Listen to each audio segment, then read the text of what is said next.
देख रहे हैं आप, मैं हूं आशीष त्रिपाठी आपके साथ। नमस्कार, बहुत बहुत स्वागत। और कड़क खबर के साथ ही शुरुआत करेंगे। महाकुंभ में भगदड़ के बाद एक्शन में है सरकार। दरअसल भगदड़ की घटना के बाद 5 बड़े बदलाव किए गए हैं। पूरा महाकुंभ मेला क्षेत्र 4 फरवरी तक नो व्हीकल जोन घोषित कर दिया गया है। यानी 4 फरवरी तक यहां वाहन नहीं जा सकेंगे। वीवीआईपी पास भी 4 फरवरी तक कैंसल रहेंगे। आपको बता दें कि वीवीआईपी स्नान और काफिले पर भी रोक लगा दी गई है। सिर्फ बाइक्स और एम्बुलेंस, नगर निगम और फायर डिपार्टमेंट की गाड़ियां ही मेला क्षेत्र में प्रवेश कर सकेंगी। इस पूरे रास्ते को वन वे कर दिया गया है। एक रास्ते से आए श्रद्धालुओं को स्नान के बाद दूसरे रास्ते से भेजा जाएगा। और इतना ही नहीं, प्रयागराज में 4 पहिया वाहनों की एंट्री पर पूरी तरह से पाबंदी लगा दी गई है। मेले में हुई भगदड़ के बाद लिया गया ये एक्शन।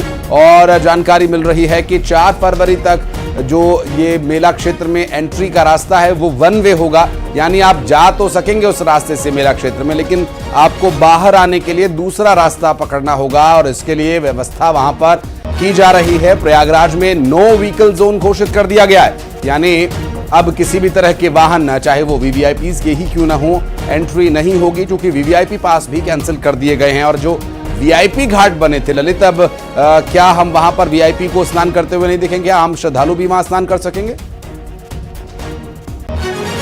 तो अब ये देखना दिलचस्प होगा कि क्या वाकई जो है तब्दीलियां की गई हैं, वो तब्दीलियां जमीन पर कितना उतर पाती हैं।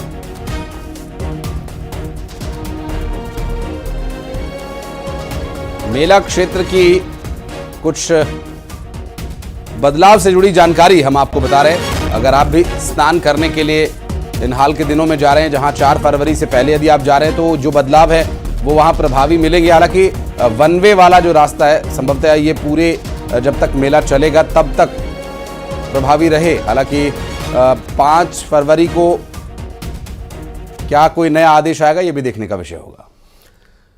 और महाकुंभ हादसे के बाद से लगातार एक्शन लिया जा रहा है, तब्दीलियां की जा रही हैं। मुख्य सचिव और डीजीपी आज महाकुंभ का दौरा करेंगे। चूंकि हादसे वाली जगह पर जाकर जायजा लेना है और साथ ही मुख्य सचिव और डीजीपी अधिकारियों से भी बातचीत करेंगे इस संबंध में। आपको बता दें कि भगदड़ की वजह से 30 श्रद्धालुओं की जान चली गई थी।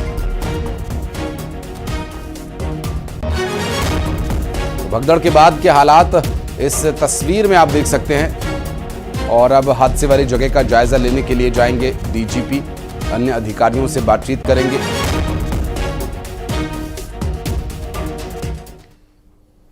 और बढ़ते आगे, हादसे को लेकर सीएम योगी आदित्यनाथ ने मीडिया से बातचीत की और इस दौरान महाकुंभ हादसे पर सीएम बताते हुए भावुक हो गए। उनकी आंखें नम हो गईं। उन्होंने भगदड़ में अपनी जान गंवाने वाले लोगों के परिजनों के प्रति शोक संवेदना जताई। प्रदेश के मुख्यमंत्री योगी आदित्यनाथ ने मृतकों के परिजनों को 25-25 लाख रुपए की आर्थिक मदद दिए जाने का भी ऐलान किया है। इसके अलावा घटना की न्यायिक जांच के आदेश दिए गए हैं। 3 सदस्यीय कमेटी इसकी जांच करेगी।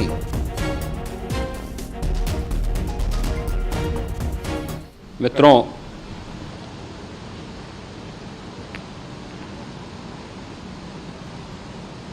महाकुंभ प्रयागराज का आज मौनी अमावस्या का मुख्य स्नान है और कल सायंकाल 7 बजे से ही काफ़ी बड़ी संख्या में श्रद्धालुजन प्रयागराज पहुंच करके स्नान भी कर रहे थे और काफ़ी बड़ी संख्या में श्रद्धालुजन ब्रह्म मुहूर्त का भी इंतजार कर रहे थे। और महाकुंभ गए ग्वालियर जिले के 3 श्रद्धालुओं से संपर्क नहीं हो पा रहा है। परिजन उनसे कांटेक्ट नहीं कर पा रहे हैं और उनकी तलाश फिलहाल की जा रही है। दरअसल प्रयागराज रवाना हो चुके हैं परिजन। भितरवार के दंपत्ति से भी संपर्क नहीं हो पा रहा। टेकनपुर के कामता सिंह से संपर्क नहीं हो पा रहा है और ऐसे में अब उनकी तलाश की जा रही है।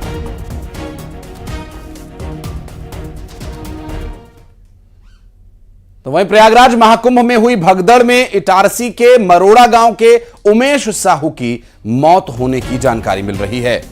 मरोड़ा से 7 लोग प्रयागराज महाकुंभ में स्नान करने गए थे और अब ये जानकारी कि एक व्यक्ति की जान चली गई है और पोस्टमार्टम प्रयागराज में ही हुआ है।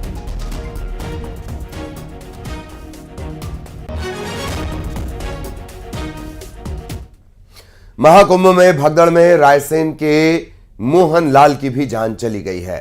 दरअसल जैतपुर तहसील गैरतगंज के रहने वाले मोहनलाल अहिरवार बताए जा रहे, पत्नी और अपने कुछ साथियों के साथ वे महाकुंभ गए थे। स्थानीय विधायक डॉक्टर प्रभुराम चौधरी ने इस हादसे पर दुख जताया है।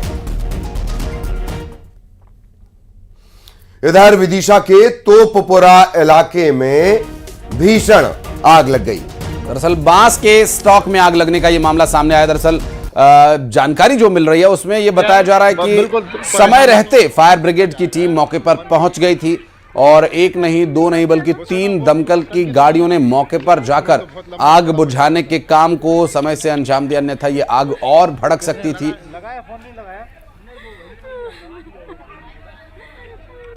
बच्चे कहां तुम्हारे? तो पूरा इलाके का पूरा मामला जहां बांस के स्टॉक में आग लगी और देखते ही ये फैलती चली गई। फायर ब्रिगेड को इसकी इत्तला दी गई और उसके बाद 3 दमकलों ने आग पर काबू पाया। अंदर नहीं जाना बिल्कुल ही।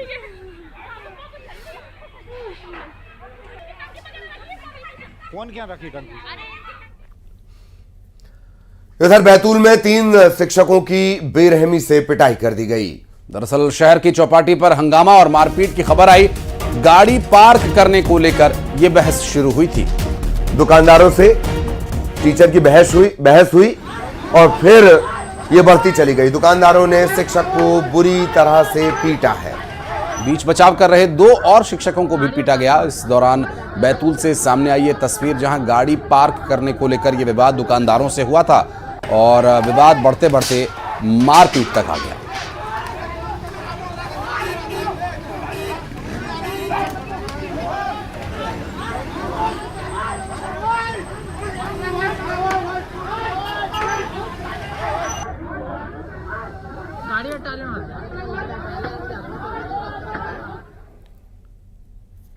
और अगली खबर खैरागढ़ से, जहां तलवार से बर्थडे केक काटने के मामले में वीडियो सामने आया। दरअसल बर्थडे केक काटने के लिए चाकू नहीं, तलवार का इस्तेमाल किया गया।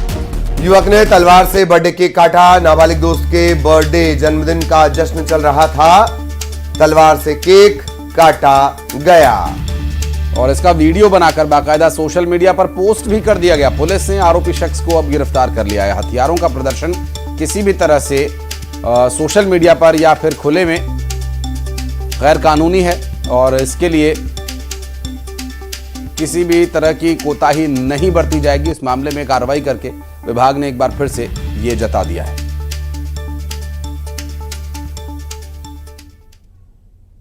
इधर दुर्ग पुलिस ने कार में विस्फोट लगाकर उड़ाने के मामले का खुलासा कर दिया है। दरअसल इस पूरे मामले में पुलिस ने एक आरोपी को गिरफ्तार किया। पुलिस की पूछताछ में आरोपी ने यह बताया कि पत्नी से अवैध संबंधों को लेकर वो शख्स को मजा चखाना चाहता था। YouTube पर उसने रिमोट वाला बम या धमाके करने वाली डिवाइस बनाना सीखा। कार में बम लगाकर रिमोट से इसे उड़ा दिया। और आपको बता दें कि बुधवार को स्मृति नगर में एक कार को विस्फोटक से उड़ा दिया गया था, जिसका सीसीटीवी वीडियो सामने आया और कार में बम लगाते हुए उस शख्स को सीसीटीवी कैमरे में देखा गया था। किस्म का विस्फोट नहीं था, तो उससे ये क्लियर हुआ कि किसी ने डराने के लिए बेसिकली ब्लास्ट किया। जैसे ये क्लियर हुआ, हमने फिर से जो जिनकी गाड़ी पे प्रयास हुआ था उनको बैठाया, उनसे बहुत डिटेल में पूछताछ उनके यहाँ काम करने वालों की।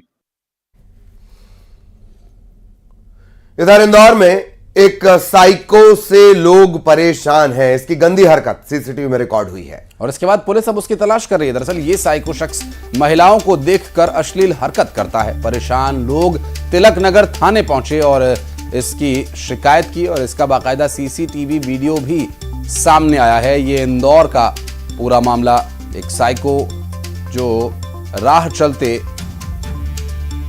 महिलाओं को देखकर अश्लील हरकत करता है। इंदौर से सामने आई ये तस्वीर, अब पुलिस से इसकी शिकायत की गई है।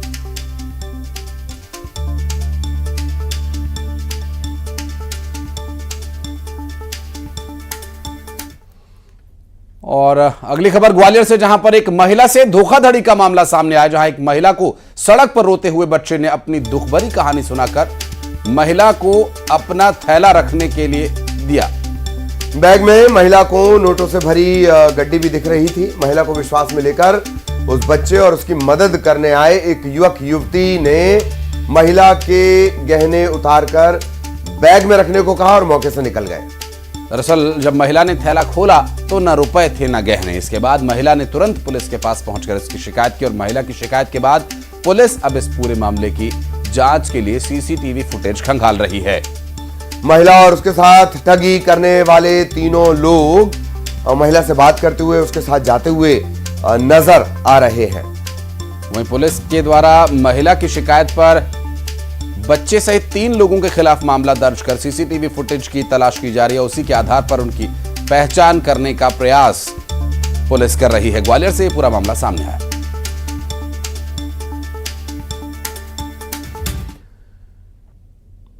इधर रायपुर में एक ट्रक में आग लग गई और ड्राइवर ने कूदकर अपनी जान बचाई। दरअसल गनोद नवागांव के पास ट्रक में आग लगी थी और आग लगने के बाद कुछ तस्वीरें भी सामने आई रायपुर से। ड्राइवर ने किसी तरह से वक्त रहते ट्रक से कूदकर अपनी जान बचा ली और आग जब ट्रक में लगी उस वक्त की तस्वीरें सामने। हालांकि कारण क्या रहा ये अभी तक स्पष्ट नहीं हो पाया है।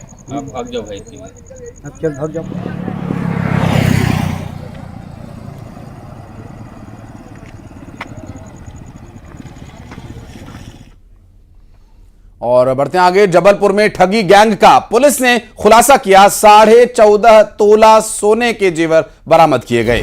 क्राइम ब्रांच ने आरोपियों के ठिकाने पर दबिश दी। गैंग के 2 आरोपियों की पहचान हो गई थी।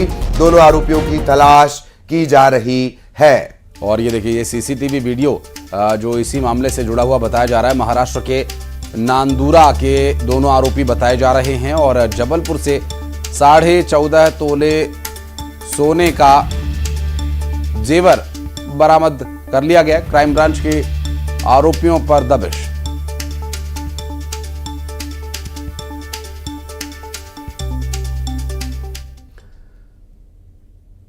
और धमतरी में क्राफ्ट बाजार में हुई है चाकूबाजी। इसके चलते सनसनी फैल गई। दरअसल बदमाशों ने 2 दुकानदारों को चाकू मार दिया और हमले के बाद 3 बदमाश वारदात को अंजाम देकर फरार हो गए। पुलिस इस मामले की पड़ताल में जुटी हुई है। धमतरी में क्राफ्ट बाजार में चाकूबाजी।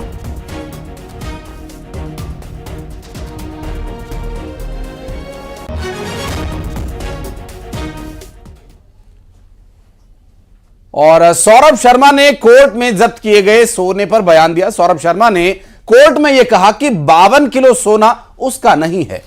सौरभ ने कोर्ट में यह भी कहा कि ना तो सोना उसका है, ना गाड़ी में मिले 11 करोड़ कैश उसका है। सौरभ ने छापे में मिली प्रॉपर्टी का पूरा हिसाब होने की बात कही है। और कोर्ट में सौरभ के वकील ने उसे मोहरा बनाया गया ऐसा बताया और उसकी जान को भी खतरा बताया। और अब इस पूरे विषय को लेकर सियासत भी खूब हो रही है। कांग्रेस ने सौरभ से जुड़े लोगों की गिरफ्तारी की मांग उठाई है। कहा है कि सौरभ से जुड़े लोग अगर बाहर रहे तो जांच प्रभावित होगी।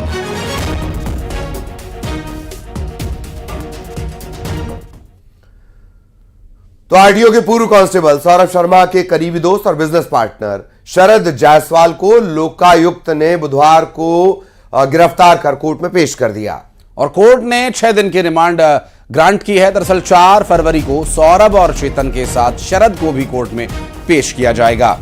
शरद ने खुद को बेकसूर बताया। सौरभ के रेस्तरां होटल का बिजनेस देखने की बात उसने कही है।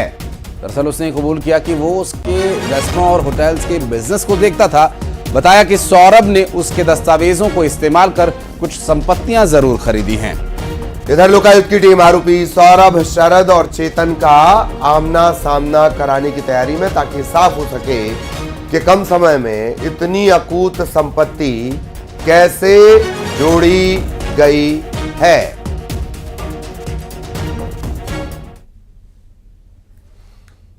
और बढ़ते हैं आगे। Chhattisgarh medical services corporation limited यानी CGMSC घोटाला मामले में ईओडब्ल्यू ने बड़ी कार्रवाई को अंजाम दिया। ईओडब्ल्यू की टीम ने मोक्षित कॉर्पोरेशन के डायरेक्टर शशांक चोपड़ा को गिरफ्तार कर स्पेशल कोर्ट में पेश किया है। ईओडब्ल्यू ने कोर्ट से 14 दिन की रिमांड मांगी, लेकिन कोर्ट ने ईओडब्ल्यू को शशांक के 7 दिन की रिमांड ग्रांट की है। अब जांच एजेंसी शशांक से 4 फरवरी तक पूछताछ करेगी, फिर इसे कोर्ट में पेश किया जाएगा। साथ ही आपको यह भी बता दें कि ईओडब्ल्यू की टीम ने मोक्षित कॉरपोरेशन के रायपुर और दुर्ग जिले में छापेमारी की कार्रवाई को अंजाम दिया था और इसके अलावा हरियाणा के पंचकुला में करीब 8 टीम्स ने दबिश दी थी और शशांक के भाई उनके रिश्तेदारों के घर और दफ्तर में रेड करके दस्तावेज जब्त किए गए थे। मोक्षित कॉरपोरेशन दवा और मेडिकल इक्विपमेंट्स की एजेंसी है। छतरपुर में रिश्वत लेते पटवारी को रंगे हाथों गिरफ्तार किया गया है। 5,000 रुपए की रिश्वत लेते ईओडब्ल्यू ने इसे पकड़ा। पटवारी देवेंद्र राजपूत ये घूस ले रहा था। जमीन की तरमीम की एवज में ये घूस, ये रिश्वत मांगी जा रही थी। रिश्वत की रकम चपरासी लेकर भाग गया और सागर ईओडब्ल्यू की टीम ने कार्रवाई को अंजाम दिया। छतरपुर से पूरा मामला सामने आया, जहां 5,000 रुपए की रिश्वत लिए जाने की बात सामने आई है।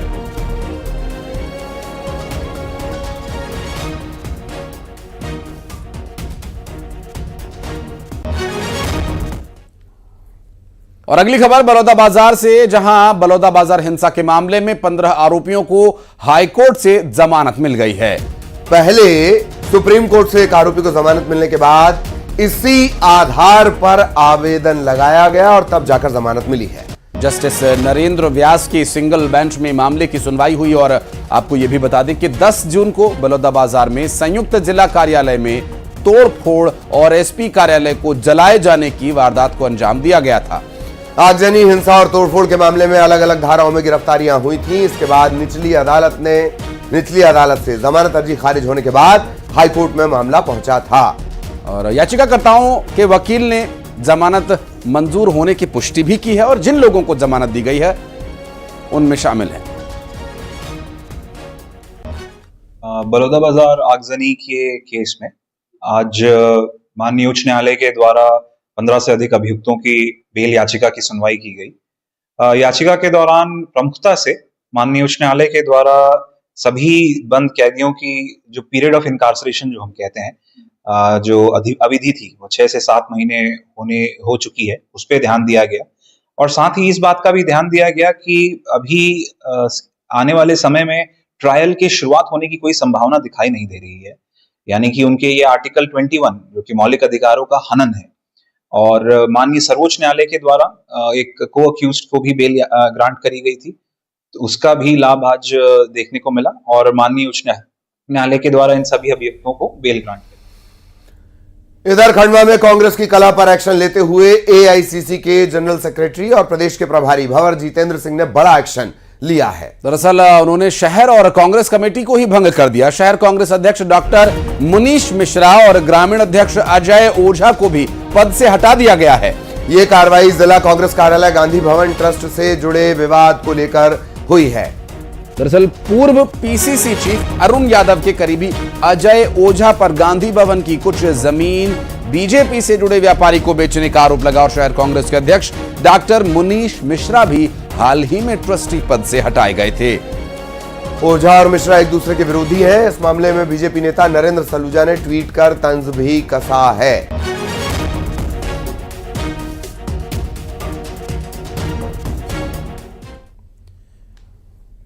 और खरगोन में न्यूज 18 की खबर का बड़ा असर हुआ, जहां भिकनगांव क्षेत्र के कन्या आश्रम छिरवा में बाइबल पढ़ाने और प्रार्थना करने के मामले में छात्रावास की अधीक्षिका रीता खरते को जनजातीय कार्य विभाग के सहायक आयुक्त प्रशांत कुमार आर्य ने निलंबित कर दिया। छात्राओं को दूसरे धर्म की शिक्षा के लिए प्रेरित करने, आश्रम की साफ सफाई का काम करवाने पर यह एक्शन लिया गया है। दरअसल निलंबन की अवधि में रीता खरते को भिकनगांव विकासखंड शिक्षा अधिकारी कार्यालय में अटैच किया गया है और साथ ही आपको यह भी बता दें कि छात्राओं की शिकायत की जांच बीईओ भिकनगांव ने की थी। इनकी शिकायत को सही पाया गया। न्यूज 18 ने प्रमुखता से इस खबर को दिखाया और अब इसका बड़ा असर।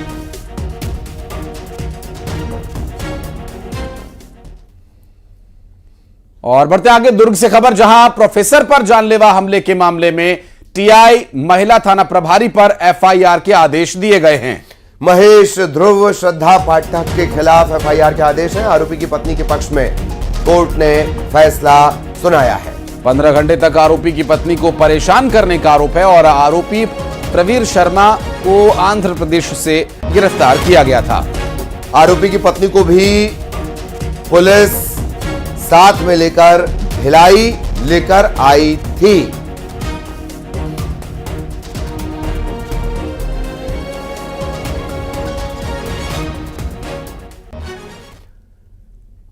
इधर नारायणपुर में 29 नक्सलियों ने सरेंडर कर लिया। इसमें 7 महिला नक्सली भी शामिल हैं। और सरेंडर करने वाले नक्सली कई वारदात में शामिल रहे हैं और इन लोगों ने एसपी के सामने आत्मसमर्पण किया। सरेंडर करने वाले नक्सलियों ने विकास के कामों में सहयोग की बात कही है। नक्सलवाद की विचारधारा से प्रभावित होने के दौरान भले ही ये विकास के खिलाफ रहे हों, लेकिन ये बात समझ में आने के बाद कि बच्चों का उनका खुद का भविष्य मुख्य धारा से जुड़ने में ही उज्जवल है, तो वे अब विकास में सहयोग करने की बात कह रहे हैं और आत्मसमर्पण कर मुख्य धारा में लौट रहे हैं।